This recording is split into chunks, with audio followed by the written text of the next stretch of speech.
Genius in language. 瞎说 I'm pretty genius.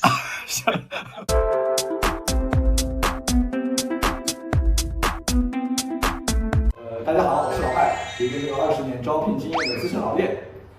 今天呢，我请我之前的一个猎头同事 Simon 给大家来一个面试大挑战。Simon 呢，他是一个英国人他在10几年之前来到中国，那后来在上海也成立了他自己的一个幸福的小家庭。那我们一起来看看 Simon 的精彩表现吧。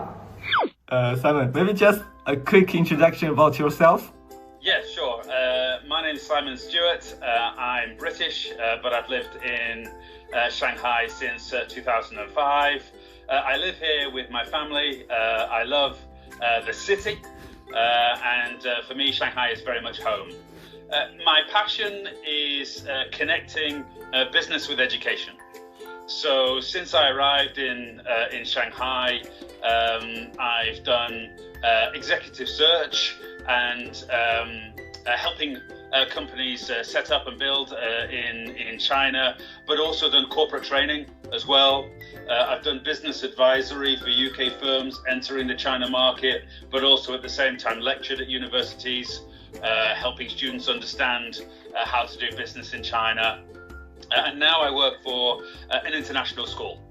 And so I'm the director for admissions and marketing, so talking with parents about what they want for their child. But also I co-teach business studies. So I want to use that experience and try and bring business to life for young people who are going to be our future business leaders, make them as passionate about international business in Shanghai as I am. That's my goal. Oh, wow. That's a brilliant introduction. Good. So I think maybe I'm gonna leave that question list. Actually, I have one question for you. Why did you choose to leave the executive search? Because I've been doing this for so many years. I'm quite proud of this. So why did you take that decision to go for something else? It's an interesting question because I don't really feel that I left. I mean, for me, a really good executive search professional is somebody who loves people and is genuinely curious about people and understanding what makes them work and unlocking kind of their potential and finding a good fit between who they are, where they are today, where they want to be, and the opportunities that you have open. So for me, a really good executive search professional is not all about the job offer. It's all about the person. It's all about the candidate. And I think you're like this, Michael. You're always asking questions. You're always really curious, just genuinely curious about people and where they are today, where they want to be, and what their goals are. And for me, that has never changed. Whether I'm in the executive search and I'm meeting a candidate, whether I'm talking to a managing director of a company that's approaching China for the first time, or whether I'm sitting down with parents talking to them about their personal aspirations and their goals for their children, or if I'm sitting in a classroom with a year 10 student talking about what they're interested in the context of business. What drives them in terms of what's going to make them independently motivated to study and be successful. Whilst I did move from executive search into other areas, what drives me, and I think what drives you as well, Michael, is the same. It's that interest in other people, their goals, their aspirations, where they are today, where do they want to go in the future. So that's been consistent all the way through. Yeah. I think maybe one day I will also change to education because maybe I'm tired of talking to adults. Time to find candidates from young children. Probably they have better potential, right? If you think adults challenge you, Michael, you wait until you get into a classroom. There are no barriers. But how would you tell the Chinese parents or the Chinese schools? Because we can see, even from my son, I can see he's more or less drawn by too much homework, right? And there's no time to play and no time to really think about the real interest. So how do you think we could change that? This is a conversation that we have very, very regularly with parents, and parents that make a choice of an international school. They still want their children. Many of them still want academic success. They still want them to go to Cambridge, Oxford, Ivy League.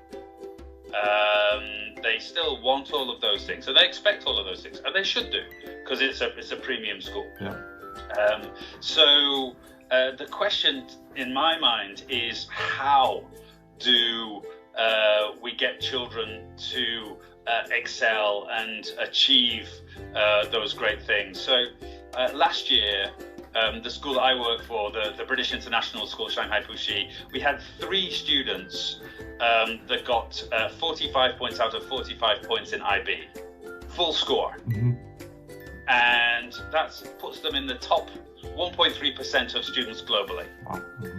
So they really excel. So the question to me is, what is the difference that makes a difference? How is it that they are able to get this top score when so many other great students don't? And also, how is it that when they go for interviews at Cambridge, so Lara, she went to Cambridge, Yuan Ning, she went to Yale, when every student has grade A's, and 45 out of 45, then how do you differentiate yourself?